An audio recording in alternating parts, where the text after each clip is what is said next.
Так звучит колокол, сделанный из кислородного баллона в старейшем храме Иссык-Кульской области. Купол Теплоключинского храма святого Димитрия Солонского поставлен вновь совсем недавно. Настоятель сам занимается восстановлением церкви, в помощь он привлек 4 строителей. Работа идет только за счет пожертвований прихожан. По мнению иеромонаха Доната, если так будет и дальше, восстановительные работы затянутся на долгие годы. Реставрация проходит очень трудным путем. Одна из основных причин – отсутствие финансов. У нас нет людей, способных поднять, пожертвовать крупные суммы, взять на себя обеспечение. Нам необходимо срочно менять кровлю, восстановить дальше 4 башенки и привести в порядок хотя бы нашу территорию храма. Эту святыню основали в XIX веке, ее закрывали, в храме принимали в комсомол, устраивали танцевальные вечеринки. Церковь стала домом культуры. На старых фотографиях история храма. Одну из них принесла прихожанка.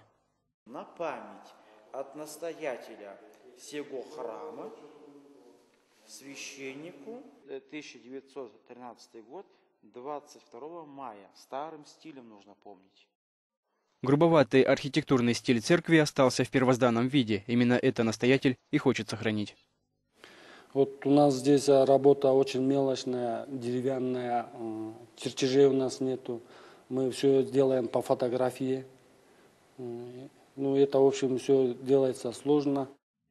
При кропотливой работе, по мнению Рыспека, строительство можно было закончить за 3 месяца, но из-за недостатка стройматериалов реконструкция длится более 10 лет. В последние годы сюда приезжает все больше людей, но Юрий Лаврик говорит, здесь хорошо, потому что прихожан не так много. Он чувствует себя свободно, есть время поговорить о духовном с настоятелем храма.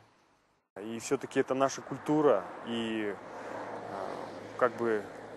радуется душа за то, что культура все-таки возрождается. И все-таки я думаю, что от этого только будет польза всем. Почему? Потому что без духовного богатства, без богатого духовного мира человек материальными благами очень быстро пресыщается. А духовная пустота, она только к безысходности ведет.